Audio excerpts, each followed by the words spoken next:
हमने हर दुख को मोहब्बत की अज़ियत समझा। हम कोई तुम थे कि तुमसे शिकायत करते और की मोहब्बत तो सियासत का चलन छोड़ दिया। हम अगर इश्क ना करते तो हुकूमत करते। अस्सलामु अलैकुम, वेलकम टू माय किचन। उम्मीद करती हूँ कि आप सब लोग ठीक ठाक होंगे, खुशबाश होंगे, खैरियत से होंगे। तो आज का दिन बड़ा ही खूबसूरत मौसम के साथ मैं आपके साथ हाज़िर हुई हूँ। कुकिंग व्लॉग है, जैसे डेली की रूटीन होती है वो मैं शेयर करूँगी। तो आज तबीयत ज़रा नासाज है, जैसे उदास है बहुत ज़्यादा तबीयत, और मौसम भी कुछ इस तरह का है। तो पुराने लोग, पुराने रिश्ते सब याद आते हैं। तो सुबह आज मैंने नाश्ते में कुछ भी नहीं खाया, दिल नहीं कर रहा था, सिर्फ चाय पी। और उसके बाद दोपहर पे आते हैं डायरेक्ट, तो मैं बनाने लगी थी सैलड। मैं और मेरे अब्बू दोपहर को सैलड ही खाते हैं। तो मैंने लाल लोबिया लिया, उसके अंदर मैं खीरे वगैरह काट रही हूँ। आप चाहें तो आप कुछ भी काट सकते हैं, जो आपका दिल करे वो आप काट लें, खा लें। आप इसमें सब्ज़ियाँ वगैरह भी ऐड कर सकते हैं, प्याज, टमाटर, शिमला मिर्च। फ्रूट ना डालें, फिर वो वेजिटेबल सैलड बन जाएगा। साथ में मैं इसमें ये आड़ू काट के डाल रही हूँ। और ये बड़ा हेल्दी सैलड होता है, रिफ़्रेशिंग सा। और ना आज मौसम बड़ा अच्छा था।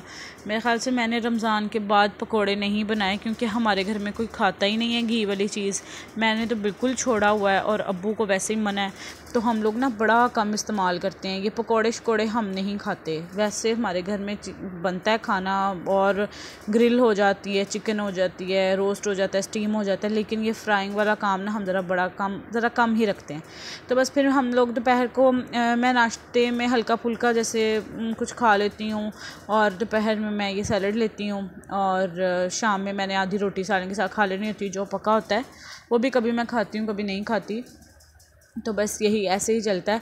तो ये मैंने एप्पल, पीच, खीरा, लोबिया, और ये अब मैं लेमन डाल रही हूँ इसके अंदर। और मैं इसमें ना, मेरे पास आम कटा हुआ पड़ा हुआ था, तो आपके पास हो तो आप डाल लें हल्की सी स्वीटनेस के लिए, वरना आप इसको स्किप भी कर सकते हैं।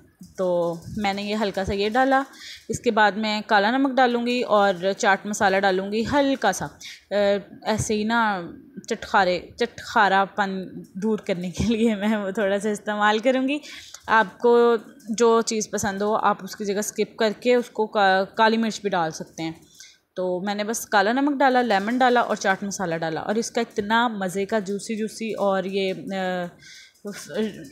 बहुत मज़े का इसका टेस्ट होता है। इतना रिफ़्रेशिंग सैलड है ना ये। मैं इसको ज़रा ठंडा करूँगी और तब तक मैं बना लूँगी पकोड़े। तो आज अब्बू कह रहे थे पकोड़े खाने का दिल है, तो मैंने कहा चले मैं बना देती हूँ। वो अपने लिए कद्दू लेकर आए थे, जो पीले वाला कद्दू होता है। और आज पकने थे बैंगन, तो कह रहे थे एक बैंगन निकाल लेना, एक बैंगन के भी पकोड़े बना लेना। और मैं खाती हूँ आलू, तो मैंने कहा इतने दिन के बाद खा रहे हैं तो चलो एक आलू बना ही लेती हूँ। तो मैंने सारे मसाले, नमक, मिर्चें, दड़ा मिर्च, भुना कुटा धनिया, ज़ीरा, पिसा हुआ धनिया, हल्दी, थोड़ी सी अजवाइन डाल के मिक्स कर लिया। साबुत ज़ीरा भी डाला था मैंने इसमें ना, और इसको मिक्स कर लिया, अच्छी तरह बैटर बना लिया। हल्का सा मैंने इसमें ना फ्रेश धनिया काट के बारीक बारीक वो भी डाला था। अब ये मैं आलू के पकौड़े तलने लग गई थी। तो बस फिर आज यही प्रोग्राम था कि दोपहर में ना हम ये बना लेंगे पकौड़ों के साथ रोटी और सैलड। तो बस मैं यही कर रही थी। आज का दिन ना बड़ा ही उदास था। सुबह से इतनी तेज़ बारिश हो रही थी, इतनी ज़्यादा तेज़ बारिश हो रही थी, रुकने का नाम ही नहीं ले रही थी। तो फिर हम लोगों ने इसीलिए सोचा कि आज मौसम भी अच्छा है, गर्मी नहीं है, तो चलो पकौड़े खा लेते हैं। और दिल ना बड़ा ही उदास था, बड़ा ही ज़्यादा।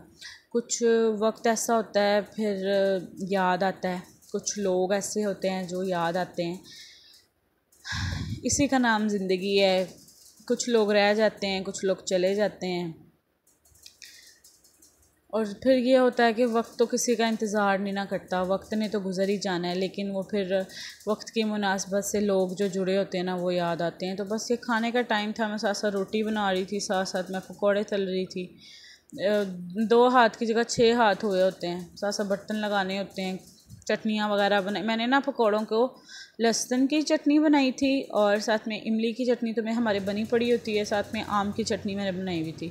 इन सारी चटनियों की रेसिपीज़ ना मेरे चैनल पे मौजूद हैं, आप जाके देख सकते हैं। व्लॉग पसंद आए तो लाइक लाइक और सब्सक्राइब करना मत भूलिएगा। ये हैं जी कद्दू के पकौड़े। ये हमेशा शेपलेस ही होते हैं, मुझे तो इनको काटने की समझ नहीं आती कि मैं इसको काटूँ कैसे।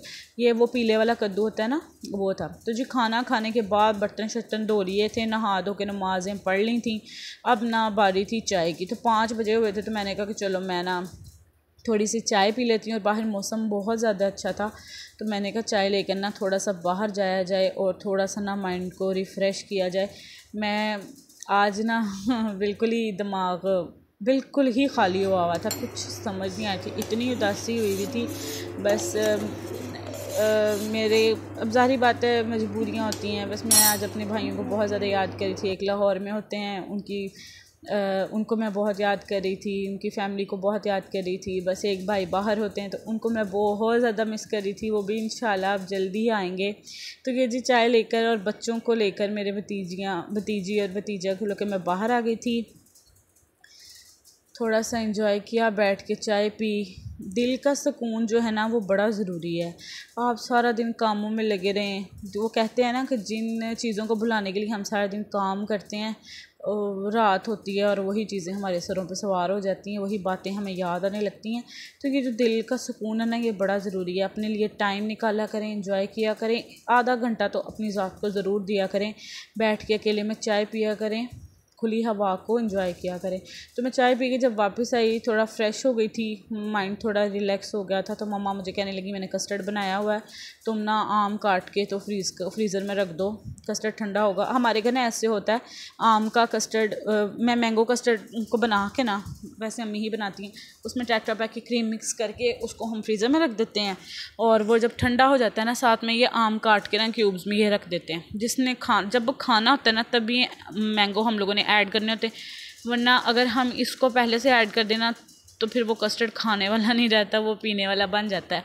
इतना पानी वो छोड़ देते हैं ना आम कस्टर्ड में जाके, पतला पानी हो जाता है, वो फिर नहीं पिया खाया नहीं जाता, पीने वाला बन जाता है। और पिया तो फिर जब मैं तो बिल्कुल भी फिर करीब ना हूँ इन चीज़ों का। मैं वैसे भी कभी एक दौर होता था, दौर कह लें, कई दिन होते थे, कुछ साल पहले की ही बात है कि मैं आम की इतनी शदाई होती थी।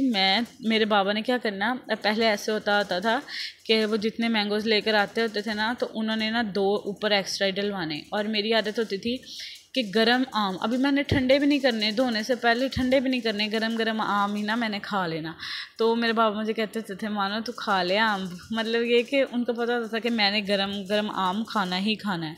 तो बस बताया ना कि वक्त गुजर जाता है लेकिन यादें हमेशा रहती हैं। तो यहाँ मैं बनाने लगी थी अचारी बैंगन भरे हुए। तो ये मैंने मसाले ले लिए थे, जिसमें अचार का मसाला, लाल मिर्च, नमक, हल्दी, सूखा धनिया, ये सारी चीज़ें थी। अब ये बैंगनों को मैंने कट लगाया और वो मसाला मिक्स कर लिया, और ना चम्मच के साथ में इस तरह से ना हर कट में ये मसाला भर के रख दूँगी। जिधर नहीं लगा उधर आप ना इसको मल के तो लगा लें, ठीक है, मसाज करके ना मसाला लगा लें। मैं तो चम्मच से लगा रही हूँ, लेकिन कुछ लोग बातों के साथ भी अपने ही काम पूरा कर देते हैं। अच्छा जी, खैर, मैं आज बना रही थी रात के खाने में बैंगन। तो कस्टर्ड को रखने के बाद मैं आ गई बैंगन की तरफ, बनाने की तरफ। तो इनको ना मैंने मसाला लगा के इस तरह से 10-15 मिनट के लिए छोड़ा, और जब ये थोड़े से मैरिनेट हो गए ना, तो इनको मैंने ये तेल, हल्का सा तेल डालना है, और मैं इसी के अंदर बाद में हांडी बना लूँगी, क्योंकि ज़्यादा तेल अगर आपने डाला ना तो वो ख़राब हो जाएगा। अभी आप देखिएगा, ये मैंने बैंगन रख दिए थे फ्राई होने। 1-2 बैंगन बड़े थे, इसमें उन्होंने ज़रा टाइम लिया था, तो मैंने दम लगा के उनको पका लिया था। तो ये हमारे ना बैंगन जो हो गए थे वो मैं निकाल ही जा रही थी अलग से, तो बस ये मैंने निकाल लिए। तो ये देखें जी तेल का हाल क्या हुआ, मसाला नीचे बैठ गया था। अब इसी के अंदर मैंने चॉप की ही प्याज डाल दी थी, थोड़ा सा ज़ीरा डाला था, थोड़ा 2 ना क्या इसको कहते हैं, लाल मिर्चें साबुत डाली थी, और मैंने इनको अच्छी तरीके से ना इसमें कड़कड़ा के और प्याज डाल के अब मैं इसको भून लूँगी। तब हल्का सा करना है, इतना ज़्यादा नहीं करना, क्योंकि इसमें जो मसाले होते हैं ना वो ज़रा खड़े खड़े ही रहते हैं। बैंगन में ना लहसुन जाता है ना अदरक जाता है, मैं तो नहीं डालती, आप लोगों ने डालना हो तो आप डाल लें। फिर मैंने टमाटर डाल के भून लिया था, और जो मैंने बैंगनों में मसाला डाला था ना वो थोड़ा सा बच गया था, तो फिर मैंने वो भी इसी के अंदर डाल दिया। अब मैंने इसमें कोई नमक मिर्चें कुछ नहीं डाला, क्योंकि मैंने वो मसाला ऐड किया था। जब वो भी भून गया तो मैंने इसमें दही की 1 प्याली नहीं, आधी प्याली डाल के भुनाई कर ली। जब इसने पानी छोड़ा मैंने बैंगन डाले और बैंगन डाल के 10 मिनट के बाद ढक दिया था। 10 मिनट दम दिया और 10 मिनट के बाद कुछ यूँ हैं। और साथ साथ मैं इसके ऊपर धनिया डालूँगी, भुना कुटा ज़ीरा और धनिया मैंने ना भून के मोटा मोटा करके हमाम दस्ते में और रखा होता है, तो बड़ी आसानी रहती है। तो मैंने इसके अंदर वो डाला, फटाफट से मैं इसमें ये डाल रही थी। अब साथ साथ मैं रोटियां भी बनाने लगी थी। रात के खाने का टाइम था तो बस रोटियां बन रही थी, खाना बन रहा था। ये देखें कितने मज़ेदार बैंगन तैयार हो गए। रेसिपी को ज़रूर ट्राई कीजिएगा और अगर पसंद आए तो मुझे फ़ीडबैक देना मत भूलिएगा, ठीक है। और लगे हाथ आप व्लॉग को लाइक भी कर लें। तो अल्लाह ताला की ज़ात इस तरह की है कि जब हम उसकी राह पे चलते हैं ना, तो जो लोग या कोई भी चीज़, कोई भी ख्वाहिश अल्लाह ताला के लिए आप कुर्बान करते हैं ना, तो वो इसी काबिल होती है कि रब अल्लाह ताला की ज़ात जो है ना वो छांट देती है लोगों को, ख्वाहिशों को, चीज़ों को छांट के अल्लाह कर देती है आपके हमारे इर्द गिर्द से, ठीक है ना। क्योंकि अल्लाह ताला की नज़र में वो सिर्फ़ एक रद्दी का ढेर होता है जो हमें ज़्यादा अजीज़ होता है, लेकिन अल्लाह ताला से ज़्यादा तो फ़ायदा हमारा कोई नहीं देख सकता। फिर अल्लाह ताला आपके लिए अनमोल सी चीज़ें ढूंढते हैं, अनमोल लोग ढूंढते हैं, बड़े बड़े मकासद आपको अता करते हैं, तो उसकी कोई ना कोई काम में बेहतरी होती है। अगर वो आपसे कुछ छीनता है तो उसके मुताबिक उसके बदले में आपको बड़ी अच्छे तरीके से वो नवाजता भी है। तो ये है जी चाय का टाइम। खाना खाने के बाद मैं कावा लेती हूँ, किसी ने चाय पीनी होती है, तो बस हम लोग यही कर रहे थे। इसके बाद मैंने किचन समेटा और बस इसी तरह टाइम गुजर गया। मुझे और मेरी फैमिली को दुआ में ज़रूर याद रखिएगा। मैं आपके फ़ीडबैक का इंतज़ार करूँगी। अल्लाह हाफ़िज़, बाय बाय।